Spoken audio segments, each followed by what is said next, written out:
नमस्कार. काय प्रश्न आहे? हॅलो. बोला. Hello madam, me computer hardware and networking course केला मॅडम जेटकिंग मधून. बर. तर पुढे काय करू असं विचारत होतो. मी कॉलेज पण करतो मॅडम मी. नक्कीच आपण जाणून घेऊया. कम्प्युटर हार्डवेअर आणि नेटवर्किंग त्यांनी केलेलं आहे, पण पुढे काय रशियामध्ये जर विचार करायचा झाला तर कम्प्युटरला घेऊन काय सांगेल? शुअर. कम्प्युटर इंजिनिअरिंगसाठी किंवा कम्प्युटर सायन्ससाठी जाणारे अनेक विद्यार्थी आहेत. आता यांनी जो कोर्स केलेला आहे हा कुठला कोर्स आहे हे सगळ्यात महत्वाचं आहे की 12वी नंतर त्यांनी सर्टिफिकेट कोर्स केलेला आहे की डिप्लोमा केलेला आहे की त्याच्यामध्ये अजून त्यांनी डिग्री कोर्स केलेला आहे हे जाणून घेणं महत्वाचं आहे. आणि त्याच्यासाठी कसं असतं की प्रोसिजर असते की जेव्हा इक्विव्हलन्सी ऑफ एज्युकेशन ही केली जाते, म्हणून आपण इथे जो कोर्स केलेला आहे त्याचे ट्रान्सक्रिप्ट मागून घ्यायचे असतात आपल्या कॉलेजमधनं किंवा युनिव्हर्सिटीकडून, आणि नंबर ऑफ आवर्स आपण जे दिलेले असतात प्रत्येक जी सेमिस्टर असते तेव्हा त्याच्यात कुठले मॉड्यूल झाले हे सगळे डिटेल्स त्यांनी दिल्यावरती मग त्यांना पुढच्या कोर्ससाठी कुठे ऍडमिशन देऊ शकतो आणि कुठल्या लेवलला देऊ शकतो हे आपण एक्झॅक्टली सांगू शकू. तर त्याप्रमाणे त्यांनी आपल्या ऑफिसशी संपर्क साधावा आणि त्यांना डेफिनेटली त्याप्रमाणे मार्गदर्शन मिळेल. नक्कीच. एखादा विद्यार्थी 12वी झाल्यानंतर जर त्याने एखादा कोर्स निवडला रशियामधला तर साधारणपणे काय काय सर्टिफिकेट्स किंवा कागदपत्र त्याच्याकडे असायला हवीत आणि जाताना कशा पद्धतीने तयारी त्याची असायला हवी की जेणेकरून तिथे जाऊन त्याला प्रॉब्लेम मिळणार नाही? ओके. टू बिगिन विथ काय आहे की विद्यार्थ्यांनी 10वीचं पासिंग सर्टिफिकेट मार्कशीट, त्याच्यानंतर 11वीची मार्कशीट आणि 12वीचं पासिंग सर्टिफिकेट आणि मार्कशीट ह्या गोष्टी आपल्याला लागतात मेडिकल काउन्सिल ऑफ इंडियाची एलिजिबिलिटी सर्टिफिकेट घेण्यासाठी. आता महाराष्ट्र बोर्ड जे आपलं आहे तर ते पासिंग सर्टिफिकेट 12वीचं इमिजिएटली आपल्या विद्यार्थ्यांना रिझल्ट लागला तरी मिळत नाही, त्यामुळे त्यांना प्रोव्हिजनल घेऊन मग ते प्रोसिजर करावी लागते. त्याच्यामध्ये आपण त्यांना मार्गदर्शन करतो कुठून प्रोव्हिजनल त्यांनी प्रोक्युअर करायचं. त्याच्यानंतर मग जेव्हा ते ऍप्लिकेशन करतात तेव्हा तिथली युनिव्हर्सिटी जी आहे ती त्यांना ऍडमिशन कन्फर्मेशन लेटर पाठवते. ते ऍडमिशन कन्फर्मेशन लेटर त्याच्याबरोबर दुसरी असतं त्याला आपण फी लेटर म्हणतो की प्रत्येक वर्षाची फी किती आहे, त्याच्यामध्ये काय काय इन्क्लुडेड आहे ह्याचे डिटेल्स असतात. हे सगळे डॉक्युमेंट्स घेऊन विद्यार्थी जातो. आपले पासपोर्ट जर बनवायचा असेल तर मग तात्काळमध्ये ते करता येतं. पासपोर्ट त्यांनी आपल्या ऑफिसमध्ये दिला की त्याच्यानंतर एज्युकेशन लोनसाठी प्रोव्हिजन केली जाते आणि मग त्याच वेळेला पासपोर्ट आपल्याकडे दिलेला असल्या कारणाने व्हिसाची प्रोसिजर चालू झालेली असते.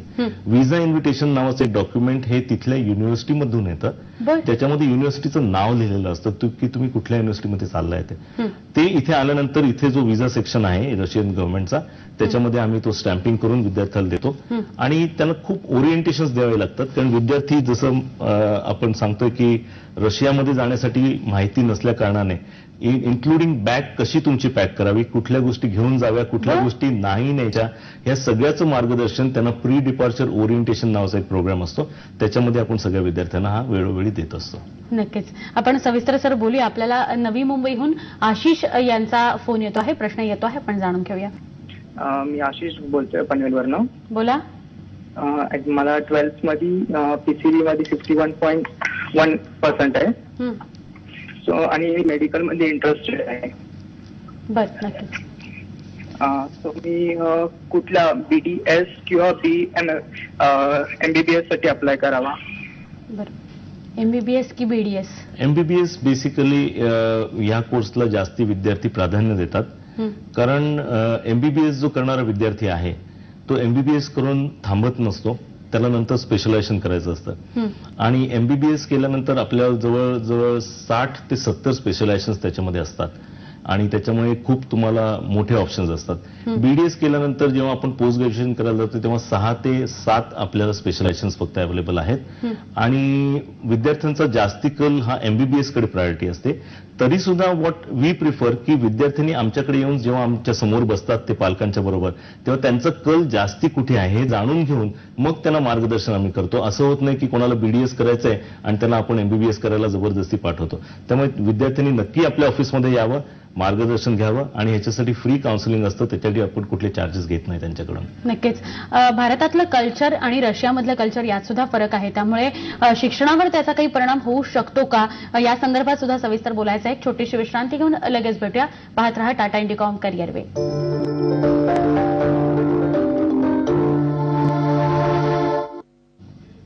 टाटा इंडिकॉम करिअर वे मध्ये आपलं पुन्हा स्वागत. आपण रशियामधल्या अभ्यासक्रमांविषयी जाणून घेतो आहोत.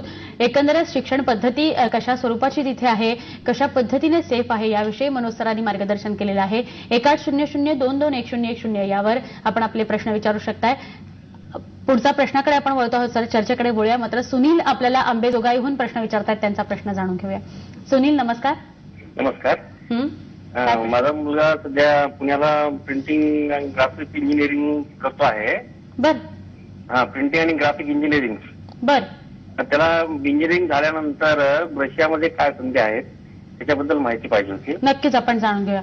प्रिंटिंग आणि ग्राफिक इंजिनिअरिंग मध्ये तो करतो आहे. राईट. प्रिंटिंग आणि ग्राफिक इंजिनिअरिंग हे केल्यानंतर त्यांना जे ऑप्शन्स आहेत तसं आपल्याला काय करावं लागतं की आपण इथे जो करिक्युलम असतो आपल्या या कोर्सेसमधला, हे जोपर्यंत ट्रान्सक्रिप्ट आपण देत नाही तोपर्यंत परदेशी जेव्हा आपण जातो त्यांना इव्हॅल्युएशन करता येत नाही. त्यामुळे जेव्हा ते देतील त्याच्यानंतर आपल्याला ते युनिव्हर्सिटीला फॉरवर्ड करावं लागेल आणि त्याप्रमाणे मग आपल्याला ते ऑप्शन्स काय काय आहेत ते विद्यार्थ्यांना ते पाठवून देतात. ते ऑप्शन्स आम्ही विद्यार्थ्यांना कळवू की तुम्हाला हे 1, 2, 3, 4 ऑप्शन्स आहेत. त्याच्यातनं विद्यार्थ्यांना काही स्पेशलायझेशन ह्याच्यामध्ये करायचं असेल तर ते डेफिनेटली पुढे करता येतं. पण जोपर्यंत त्यांचे डॉक्युमेंट्स मिळत नाही त्या युनिव्हर्सिटीला तोपर्यंत आपल्याला डिटेलमध्ये त्यांना तसं सांगता येणार नाही. बरं, आपल्याकडे थोडा कालावधी उरलेला आहे त्यामुळे एकंदरच कल्चर मध्ये जो फरक आहे त्याविषयी सुद्धा सांगाल. आणि महत्वाचा मुद्दा म्हणजे रशियातनं परतल्यानंतर जी डिग्री आपल्या हातात असते तिला इंडियात मान्यता असते का, त्या संदर्भात बोलाल. येस. रिगार्डिंग कल्चर असं आहे की जरी एक युरोपचा भाग आहे आज रशिया, युरोपियन कल्चर आहे तिथे, पण तरी सुद्धा राईट फ्रॉम पंडित नेहरू त्या दिवसापासून आपलं कल्चर तिथे जात आहे. थ्रू फिल्म्स आणि थ्रू कल्चरल डिपार्टमेंट्स आहेत आपल्या प्रत्येक दोन्ही देशाची, ह्याच्या थ्रू दोन्ही देशांचे कल्चर्स टुगेदर आलेले आहेत. आणि इंडियामधनं जाणारा जो विद्यार्थी आहे त्यांना काही त्याच्यामध्ये अडचण येत नाही, ऍडजस्ट करायला बिलकुल काही फरक पडत नाही. आपले विद्यार्थी तिथे जातात तेव्हा तिथं सगळे आपले सण जे आहेत ते सुद्धा सेलिब्रेट करतात आणि त्यांना काही त्याच्यामध्ये अडचण येत नाही. रशियन्स त्यात सामील होतात, त्यामुळे it is always working together.